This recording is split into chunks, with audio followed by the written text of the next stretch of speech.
안녕하십니까? 오늘은 로마서 3장 9절부터 20절까지를 함께 살펴보겠습니다.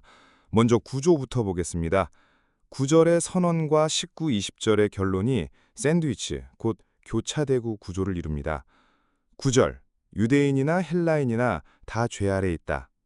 그리고 19, 20절, 모든 입을 막고 온 세상을 하나님의 심판 아래에 율법의 행위로 의롭다 하심을 얻을 육체가 없다. 율법으로는 죄를 깨달음이라. 가운데 알맹이는 매우 특별합니다. 소위 인용사슬 곧 플로리레기움입니다. 10절에 기록된 바로 시작하여 시편과 잠언의 본문을 사슬처럼 엮어 18절까지 이어갑니다.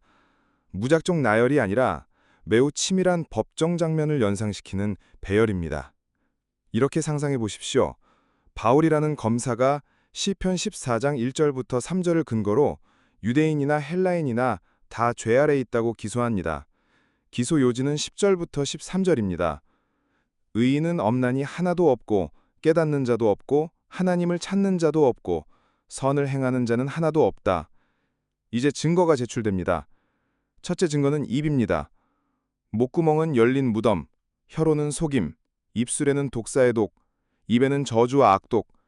시편 5장 9절, 140편 3절, 시편 10전 3절이 사슬처럼 엮입니다. 둘째 증거는 발입니다. 그 발은 피 흘리는 데 빠르고 파멸과 고생이 그 길에 있으며 평강의 길을 알지 못했다. 잠언 1장 16절이 배경이 있습니다. 셋째 증거는 눈입니다. 그들의 눈앞에 하나님을 두려워함이 없다. 이 기소와 증거를 들으면 신명기 29장 4절이 떠오릅니다. 깨닫는 마음과 보는 눈과 듣는 귀를 여호와께서 주지 아니하셨다. 처음에는 유대인을 겨냥한 것처럼 보이지만 곧 온 인류에 대한 보편 기소로 확장됩니다. 동시에 창세기의 장면이 겹칩니다.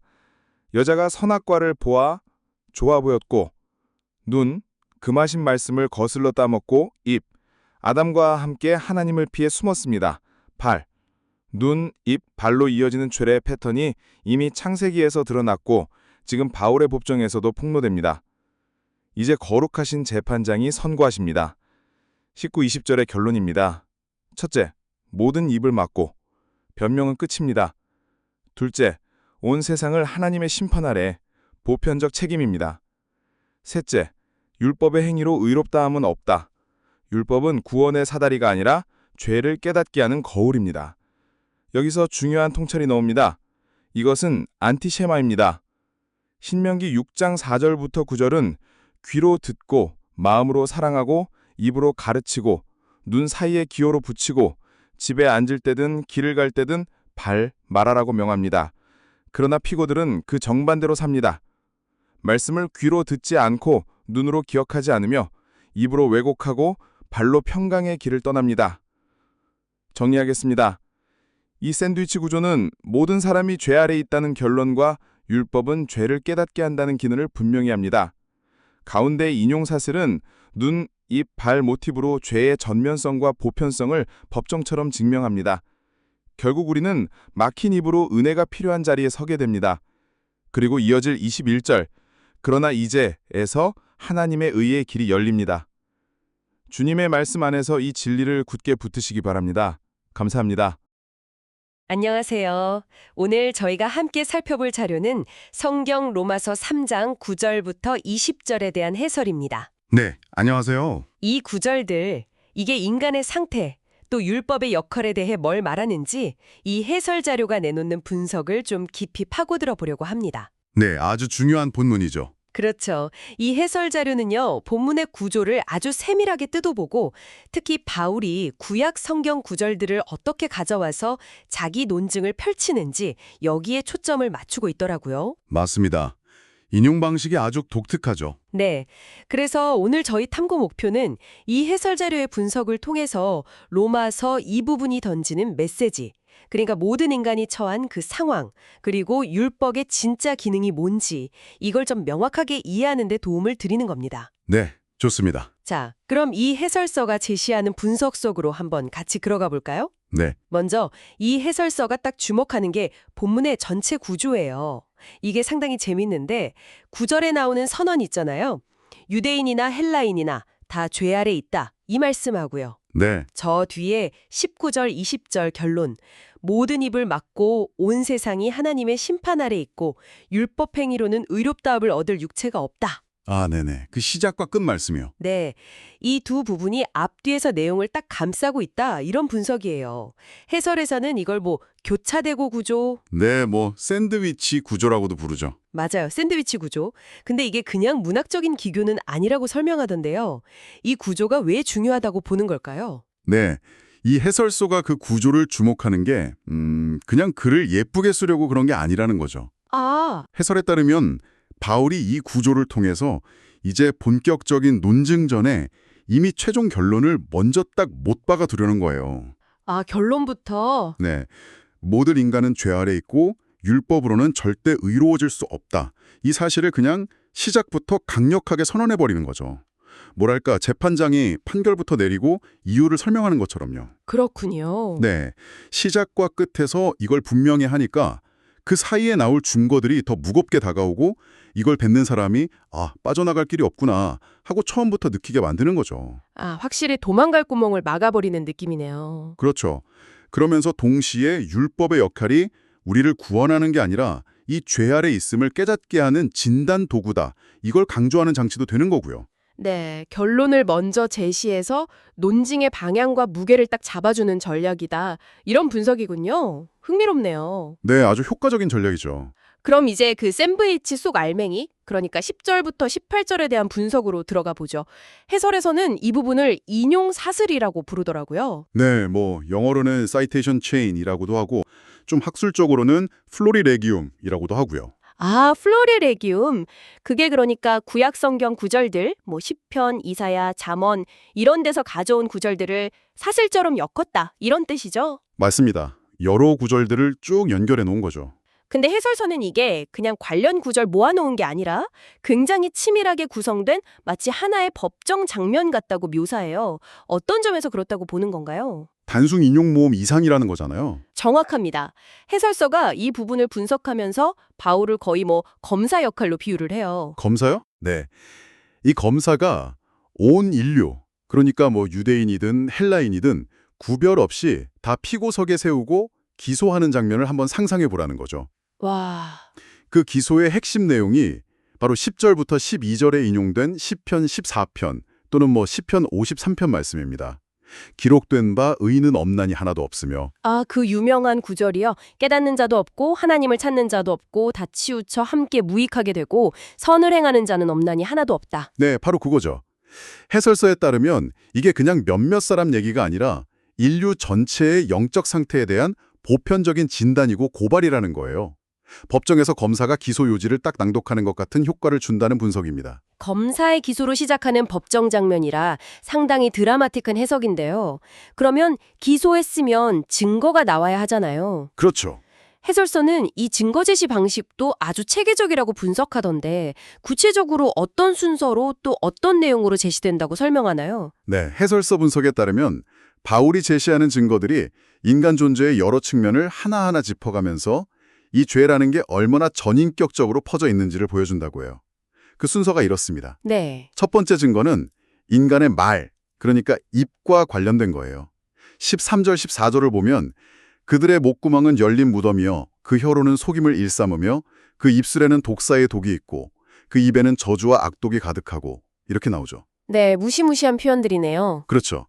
해설서는 이 구절들이 각각 시편 5편 9절, 또 시편 140편 3절, 그리고 70인역 시편 10편 7절을 이용한 거라고 설명합니다. 여기서 70인역은 구약 성경의 초기 그리스어 번역본을 말하는데 신약 저자들이 구약 인용할 때 자주 썼던 버전이에요. 70인역. 구약의 그리스어 번역본. 네네, 알겠습니다. 근데 그 입에 대한 증거들, 특히 목구멍은 열린 무덤이다. 이 표현이 참 강렬한데 해설서는 그 의미를 어떻게 풀어내나요? 네, 해설서도 그 열린 무덤이라는 이미지에 주목하는데요. 이게 말이 나오는 통로 자체가 죽음, 부패, 더러움의 이미지를 갖는다는 거죠. 무덤은 시체를 담는 곳인데 그게 열려 있다는 건 그 안에 부패한 기운, 악취가 그대로 밖으로 나온다는 거잖아요. 그렇겠네요. 네, 그러니까 해설서 분석은 인간의 말이 뿜어내는 게 생명이 아니라 죽음과 파괴의 기운이다. 이런 강력한 고발이라는 거죠. 혀로는 속이고 입술에는 뱀의 독처럼 치명적인 해악이 있고 입에는 저주와 악독, 남을 해치려는 의도가 가득하다.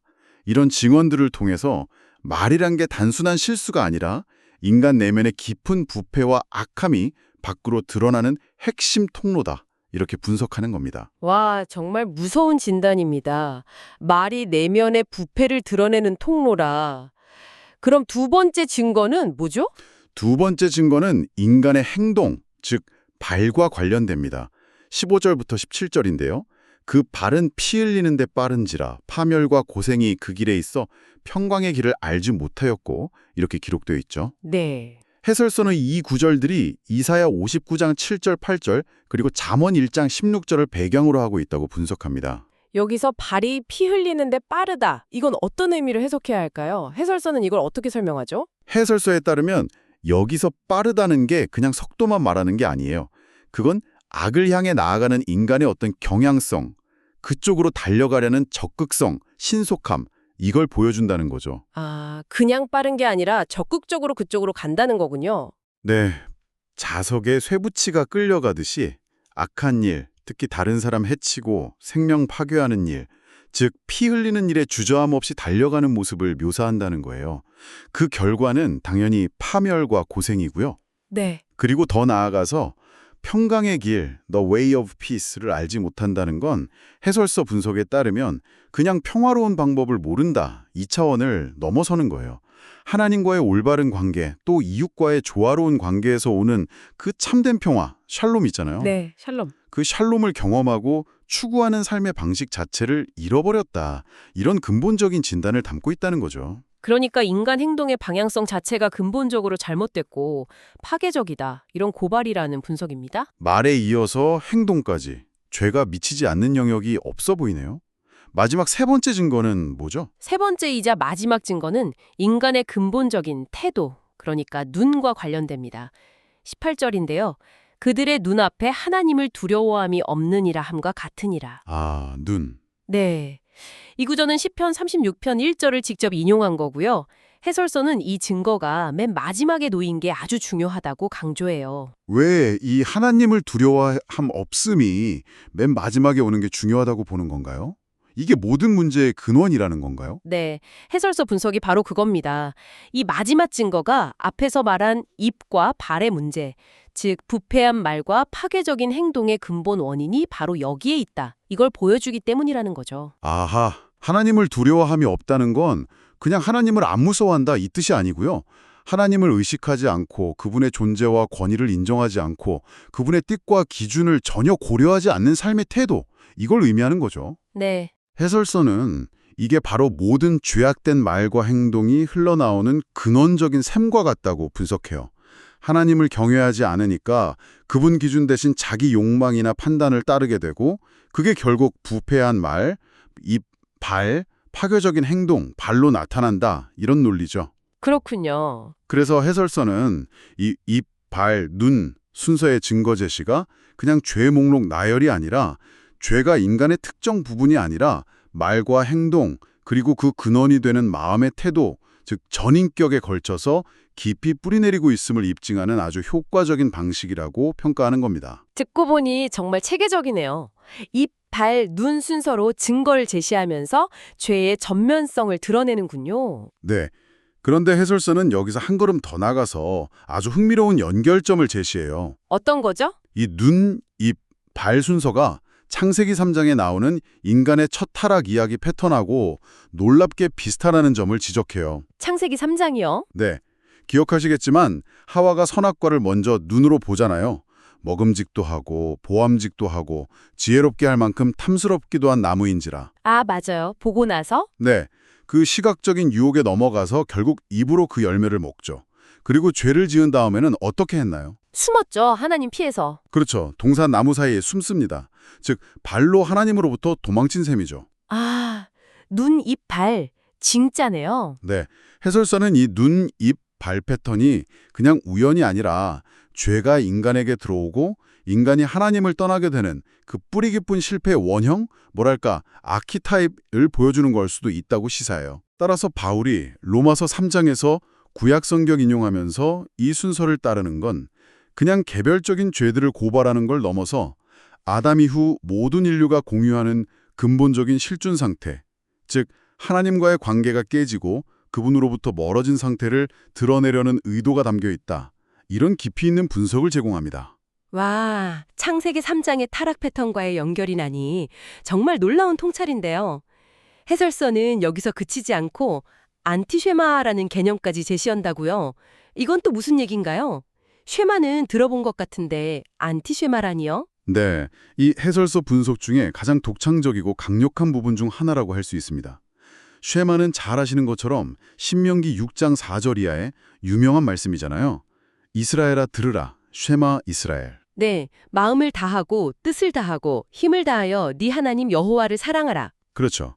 내 자녀에게 부지런히 가르치고 손목에 메고 미간에 붙이고, 즉 쉐마는 하나님의 말씀을 귀로 듣고 온 마음으로 사랑하고 입으로 가르치고 선포하고 손목과 미간에 붙여 늘 보고 기억하며 온 몸, 즉 발을 포함한 행동으로 그 말씀을 따라 살라는 전인격적인 순종과 헌신을 요구하는 명령이죠. 아, 그렇군요.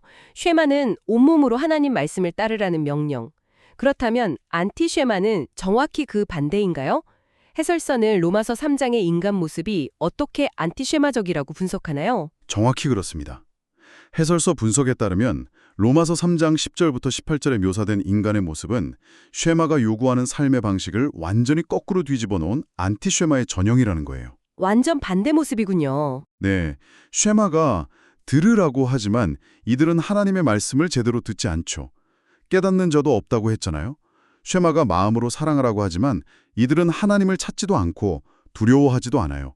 마음과 눈이 닫힌 거죠. 네. 쉐마가 입으로 말씀을 가르치고 선포하라고 하지만 이들의 입에서는 열린 무덤 같은 악취, 속임수, 독사의 독, 저주와 악독이 나오죠.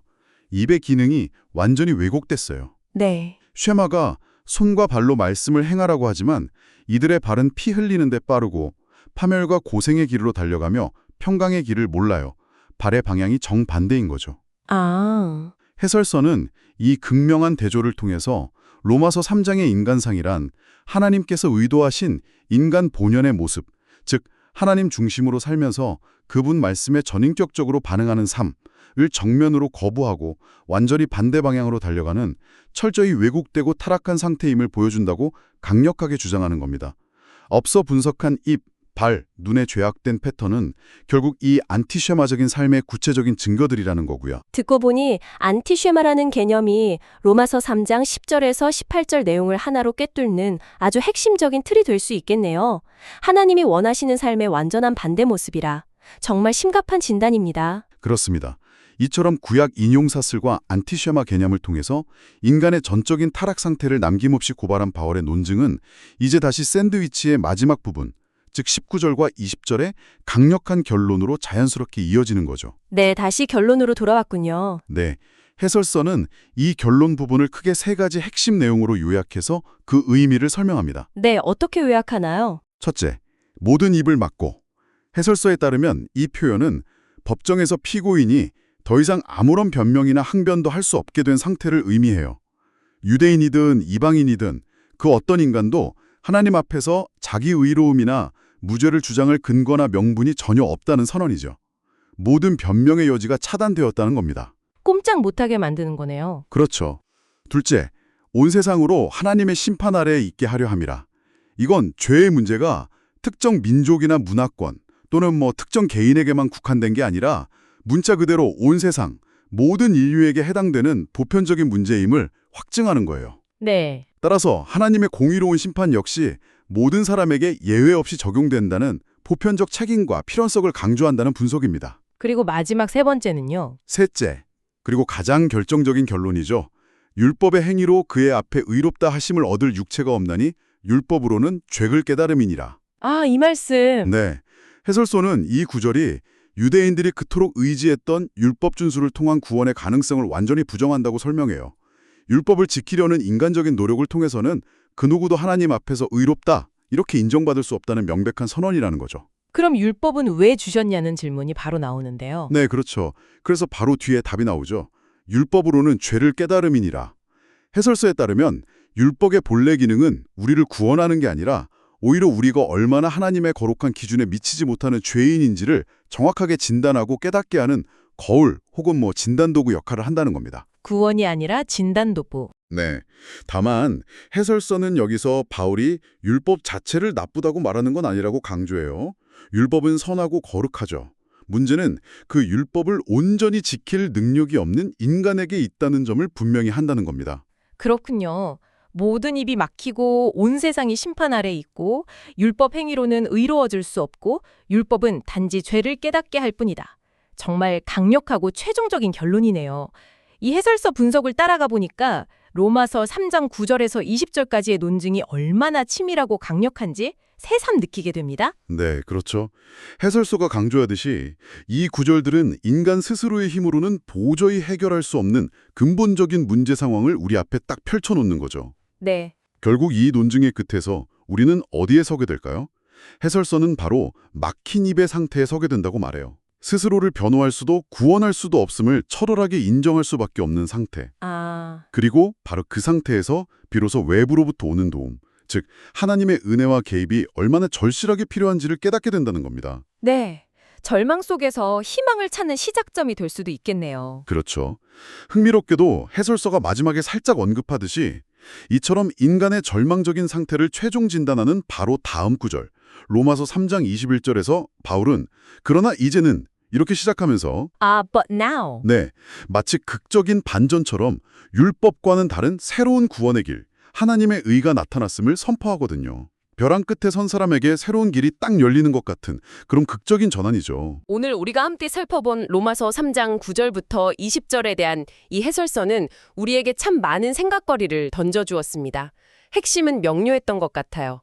유대인이든 이방인이든 예외 없이 모든 인간은 죄 아래 있고 하나님의 거룩한 기준인 율법 앞에서는 누구도 스스로 의롭다 주장하거나 변명할 수 없다. 이 사실이죠. 네, 그게 핵심이죠. 그리고 율법을 지키려는 인간적인 노력만으로는 결코 하나님이 요구하시는 의로움에 도달할 수 없고 율법은 오히려 우리의 죄와 한계를 더욱 분명하게 드러낼 뿐이다.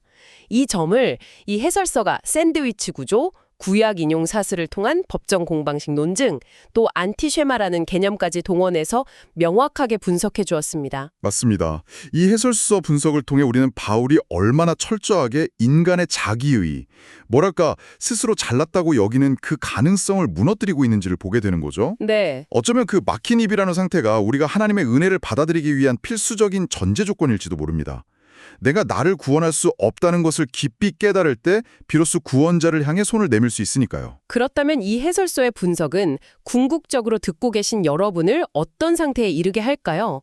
아마도 모든 자기 변명과 스스로 의로워지려는 시도가 얼마나 헛된지를 깨닫고 율법이라는 거울에 비춰진 자신의 모습과 하나님의 절대적인 기준 사이에 그 거대한 간극 앞에 정직하게 서도록 만드는 것 같습니다. 네, 그 지점에 서는 것이 중요하죠. 로마서 3장 21절 이후에 제시될 그 새로운 길, 하나님의 의라는 해답을 찾아 나서기 전에 바로 이 지점, 모든 입이 막힌 상태, 스스로의 힘으로는 어찌할 수 없다는 이 깊은 자각의 자리가 우리 각자에게 개인적으로 어떤 의미를 던져주는지 잠시 멈추어서 깊이 생각해보는 것은 어떨까요? 네, 좋은 성찰의 질문인 것 같습니다. 이것이 오늘 우리가 이 해설서를 통해 함께 탐구한 내용에서 얻을 수 있는 마지막 성찰의 지점이 아닐까 싶습니다.